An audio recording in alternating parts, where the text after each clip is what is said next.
ही वेळ गप्प बसण्याची नाहीये. भांडवलदारांना त्यांची जागा दाखवून द्यायची वेळ आलेली आहे.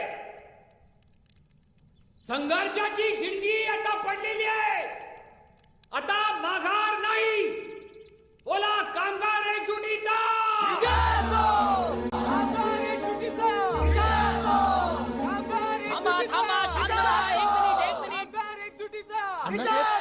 मॅनेजमेंट आणि मालक मंडळींनी असाच विरोध केला तर यापुढे काय करायचं ठरवलंय आपण? लढा. कुठे लढताय? अहो तुमचं काय असेल त्याची व्यवस्था आपण करू की. म्हणजे कामगारांपेक्षा स्वतःचा विचार करा. बस पुरे पुरे. हे गाडी थांबव. अहो. गाडी थांबव. अहो काय झालं? अहो माझं ऐकून तर घ्या. खूप ऐकून घेतलं.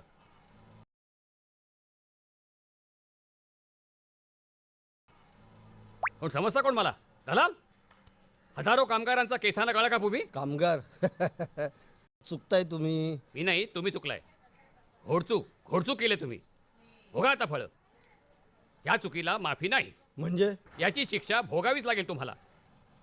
उद्यापासून एकही कामगार कामाला हात लावणार नाही. आमच्या सगळ्या मागण्या मान्य होईपर्यंत बेमुदत संप घोषित करतो मी.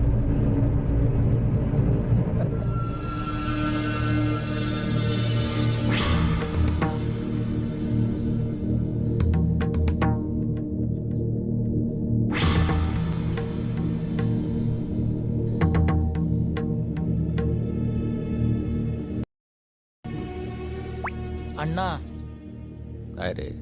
नाही, सगळ्या कामगारांचा तुम्हालाच पाठिंबा आहे, पण आता 21 दिवस झाले.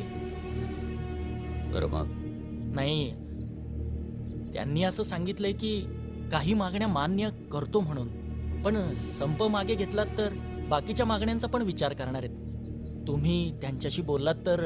नाही, तर सगळ्या मागण्या मान्य होईपर्यंत माघार नाही. पण एकदा बोललात तर? हो बाटे, आपलं तत्व विसरलास. मोडेन पण वाकणार नाही.